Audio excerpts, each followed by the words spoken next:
더 어두운 곳이 있다. 문을 열기만 해도 떠오르는 냄새와 손때 묻은 물건들, 어떤 집은 그 자체로 사람을 숨 막히게 만든다. 사랑했던 흔적이 남아있다는 게 왜 이렇게 아픈 걸까? 시간이 지나면 정말 견딜 수 있게 되는 걸까? 오늘 이야기는 한 부부가 집을 두고도 차 안에서 잠을 청해야 했던 이유, 그리고 그들이 끝내 놓지 못한 질문에 관한 기록이다.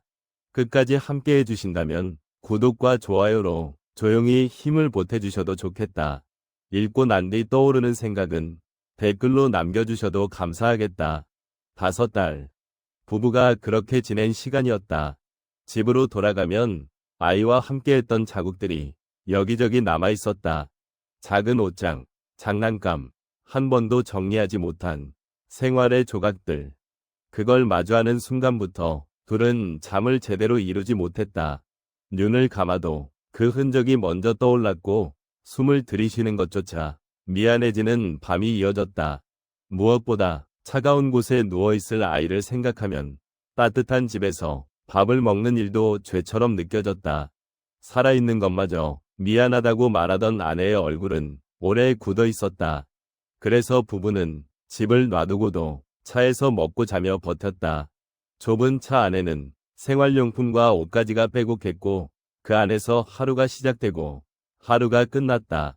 아침이면 아내는 먼저 남편의 약을 챙겼다. 빈속에 약을 삼키는 남편의 모습에서 몸이 정상일 수 없다는 게 바로 드러났다. 남편은 급성 림프구성 백혈병을 앓고 있었다. 치료가 중단된 상태였고 유지요법으로 항암제를 이어가는 중이었다. 5차 항암 치료를 마친 뒤라 무엇보다 몸조리가 필요한 때였지만 부부에게는 자신을 돌볼 여유가 남아있지 않았다. 그 모든 일의 시작은 아이의 잦은 고열이었다. 한 달에 2번 아이의 체온이 39도, 40도까지 치솟았다. 열이 오를 때마다 소아과를 찾았고 의사는 편도 문제가 있다고 했다. 시기가 되면 수술해주는 게 좋겠다. 의사는 그렇게 말했다. 수술은 길지 않고 기초적인 수술이라며 걱정할 필요가 없다고 했다. 부부는 그 말을 믿었다. 비극이 시작된 건 작년 10월이었다. 수술 날짜가 잡혔고 부부는 안내받았다. 수술 시간은 1시간 정도면 된다고 했다. 수술 당일 아이는 오후 3시쯤 수술실로 들어갔다. 보호자 대기실에서 엄마는 수술실 앞을 지켰다. 정해진 시간이 지나면 문이 열리고 아이가 나올 거라 생각했다. 그런데 예상된 시간이 지나도 아이는 나오지 않았다. 뒤이어 들어갔던 다른 아이는 먼저 수술을 마치고 나왔다. 하지만 동이는 끝내 나오지 않았다. 시계가 넘어가며 엄마의 손이 떨렸다. 불안이 커질수록 대기실의 공기는 더 무겁게 가라앉았다. 결국 동이가 나온 건 오후 5시가 넘어 한참 지난 뒤였다. 1시간이라던 수술이 약속보다 1시간이나 더 걸린 셈이었다. 엄마는 이유를 물었다. 왜 이렇게 늦어졌냐고, 안내받은 시간이 아니지 않냐고 따졌다. 병원에서는 수술이 끝나갈 무렵 피가 조금 있어 지혈하느라 늦었다고 설명했다. 그리고 덧붙였다. 1년에 한두 번 있을까 말까한 특이한 경우지만 문제는 없으니 걱정하지 말라고. 하지만 아이는 회복되는 기색이 없었다. 퇴원하는 날 아이는 구토까지 했다. 물도 제대로 못 마셨고 경구약을 먹지 못했다. 조금만 삼켜도 구역질을 하며 다 토해냈다. 엄마는 말했다. 약을 먹어야 나갈 수 있는데 이 상태로 어떻게 퇴원하냐고. 그런데 돌아온 말은 차갑게 정리된 안내였다. 편도 수술 뒤엔 원래 못 먹는 경우도 있고 수액치료는 이 병원에서는 못해주니 작은 병원에 가서 2박 3일 정도 입원하면 대부분 잘 먹게 된다고. 출혈이 없으니 나가도 된다고 했다. 엄마는 그 말을 이해할 수 없었다. 하지만 결국 동이는 퇴원했다. 그 다음날 상태는 나아지지 않았다.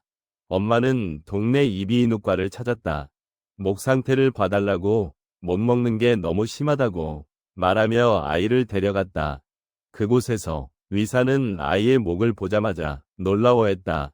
첫 질문이 그거였다. 어디서 수술했냐고. 아이의 목 안쪽은 너무 심하게 상해 있었다. 의사는 화상에 가깝다고 말했다. 이 정도면 퇴원할 상황이 아니라 수술한 병원에서 계속 지켜봐야 했다는 말까지 했다. 그때까지만 해도 부부는 생각했다.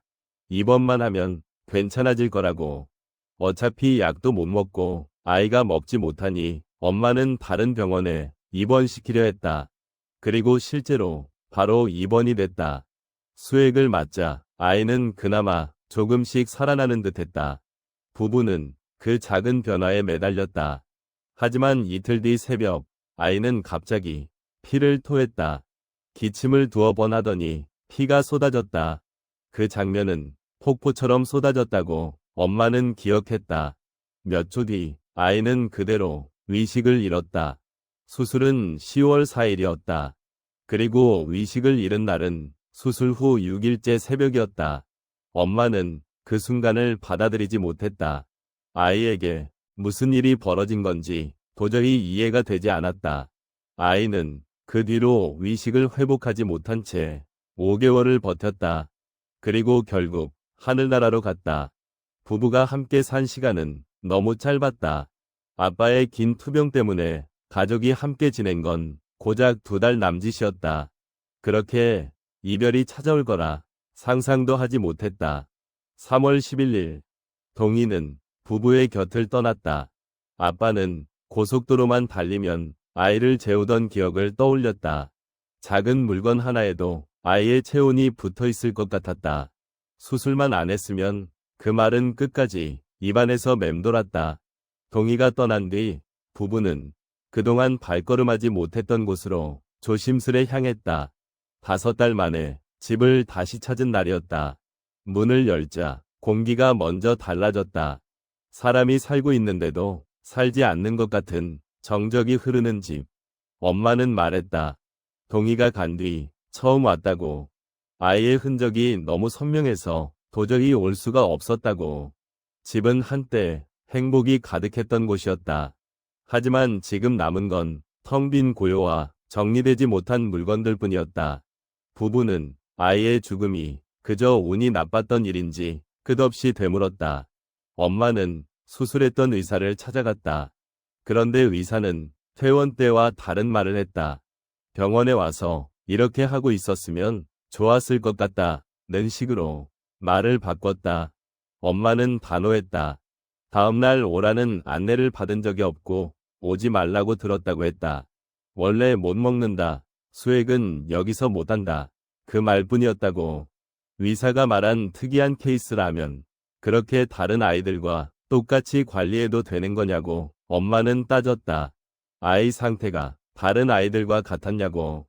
그런데 엄마의 의심은 거기서 끝나지 않았다. 10월 9일 아이가 그렇게 되고 나서 엄마는 10월 11일 의무기록지를 먼저 확보했다. 그런데 기록지에 내용이 거의 없었다. 수술 중 특이 상황, 이상무. 딱 그 정도였다. 엄마는 이상했다. 느낌이 좋지 않아 10월 29일 다시 발급을 받았다. 그 두 번째 기록지에는 처음엔 없던 내용이 추가되어 있었다. 다량의 출혈이 있었고 지혈을 다시 했다는 내용, 그리고 전신 마취를 2번 했다는 기록까지. 엄마가 항의한 뒤 기록이 달라졌다는 사실은 부부를 더 깊은 혼란으로 밀어넣었다. 왜 아무것도 적혀있지 않았냐고 묻자 병원은 경황이 없어서 라고 말했다. 엄마는 그 말이 말이 되냐고 했다.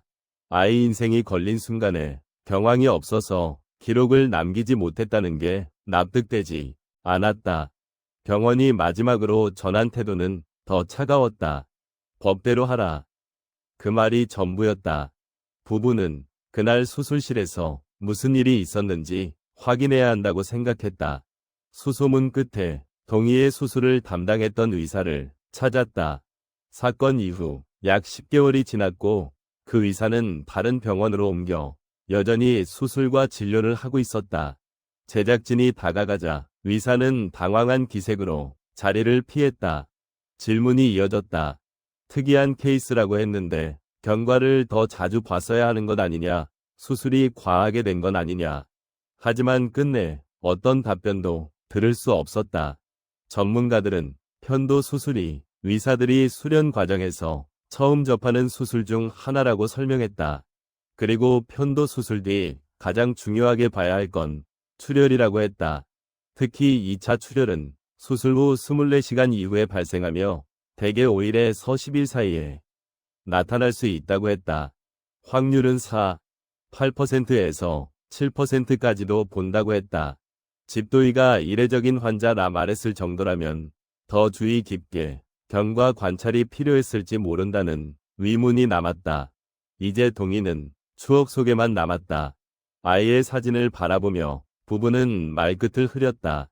손등을 간지럽히며 장난치던 모습, 어디를 가도 아이를 찾게 되는 습관, 장난감 상자를 열면 그 안에 아이가 있을 것 같은 기분, 친정에 가도 집에 있어도 놀이터를 지나도 아이의 빈자리는 어딜 가나 따라왔다. 그런데 동희가 의식을 잃던 날 이해할 수 없는 일은 또 하나 있었다. 아이가 피를 토하고 쓰러지자 부부는 곧바로 119를 불렀다. 그리고 수술했던 병원으로 향했다. 1분 1초가 급한 상황이었다. 구급대는 기도 확보가 필요하다고 사전 통보까지 했고 CPR을 하며 이동 중이라는 사실, 그 병원에서 수술한 아이라는 점도 미리 알렸다. 그런데 거의 도착할 무렵 남은 시간이 5분에서 6분쯤 되었을 때 병원에서 연락이 왔다. 환자를 받을 수 없다는 통보였다. 구급차는 병원 바로 앞까지 갔다가 멈춰야 했다. 출발한 지 10여 분이 지난 시점에 갑자기 수용을 거부한 것이었다. 긴박한 시간은 그 자리에서 새어나갔다. 구급대는 받아줄 병원을 다시 수소문해야 했다. 결국 왔던 길을 되돌아가 다른 대학병원으로 향했고 119 신고 후 31분 만에 다른 병원에 도착할 수 있었다. 부부는 그 사실이 더 견딜 수 없었다. 사전 통보까지 했고 수술받은 병원이며 그곳은 권역응급의료센터까지 갖춘 곳이었다. 그런 병원이 왜 거부했는지 도무지 이해되지 않았다. 부부가 확인한 병원의 설명은 CPR 환자가 있어 수용이 불가했다는 것이었다. 하지만 구급대원조차 난생 처음 겪는 상황이라고 했다. 그동안 근무하며 이송 중인 환자를 그 이유로 거부한 사례는 본 적이 없었다고 했다. 응급의료기관은 응급환자를 받는 것이 원칙이라는 말도 함께 나왔다. 당직 의사가 여러 명 있는 구조에서 환자 한 명에게 CPR을 한다는 이유로 응급환자를 받을 수 없다는 건 합리적인 이유가 되기 어렵다는 지적도 있었다. 부부는 병원에 서면으로 입장을 물었다. 그러나 사건 당일에 대한 어떤 설명도 받지 못했다. 직접 찾아가도 돌아오는 말은 소송 중인 사건이라 답변할 수 없다는 이야기였다. 어떤 답변이든 불리하게 작용할 수 있어 말할 수 없다는 취지였다. 진료 거부를 못하도록 하는 법 조항이 있다 해도 어떤 경우에 거부할 수 있는지 구체적인 규정이 없어 이런 일이 벌어져도 억울함을 풀 길이 막막하다는 현실도 드러났다. 엄마는 분노했다. 그 병원에서만 받아줬어도 더 빨리 기도를 확보했을 것이고 아이가 뇌사까지 가지 않았을 거라고 말했다. 그랬다면 지금도 곁에 살아있을 수도 있었다고. 왜 그런 상태의 아이를 퇴원시켰는지 이해가 되지 않았고 1년에 한두 번 있을까 말까 한 경우라며 특이 케이스라고 했으면서 왜 다른 환자들과 같은 방식으로 관리했는지도 분노의 이유가 됐다. 만약 더 빨리 응급실에 도착해 신속한 응급처치가 이뤄졌다면, 만약 퇴원을 미루고 며칠만 더 경과를 지켜봤다면 지금과는 달라졌을까? 바다가 눈앞에 있어도 답답함은 풀리지 않았다. 자식을 먼저 보내게 될 줄은 상상도 못했다. 꿈이면 좋겠다는 말이 입 밖으로 흘러나왔다. 시간을 되돌리고 싶다는 소원이 남았다. 엄마 아빠가 바라는 건 하나였다. 짧은 생을 마감한 동희가 이제라도 진심 어린 사과를 받는 것. 이 사연은 국민청원으로도 이어졌다. 수술실 내 CCTV를 업무적으로 설치하도록 하는 위료법 개정안이 발의되어 있다는 답변. 사고를 낸 의사의 위료행위를 금지해달라는 요구는 논의가 필요하다는 말, 그리고 24시간 내 의무기록 작성에 대한 개선 방안을 마련하겠다는 내용이 전해졌다. 시간이 흐른 뒤 부부를 다시 만난 건 4개월 후였다. 그때 부부는 차가 아니라 집 안에서 지내고 있었다. 방송을 본 사람들이 걱정과 응원을 보내 댓글을 많이 봤다고 했다. 집에 들어가 살라는 말이 가장 많았다고 했다. 그 집에는 시청자가 선물한 보석 십자수도 걸려 있었다. 반짝반짝 빛나는 조각들이 한 땀 한 땀 붙어 그림이 되어 있었다. 아내는 그것을 찬물에 붙여두었다고 했다.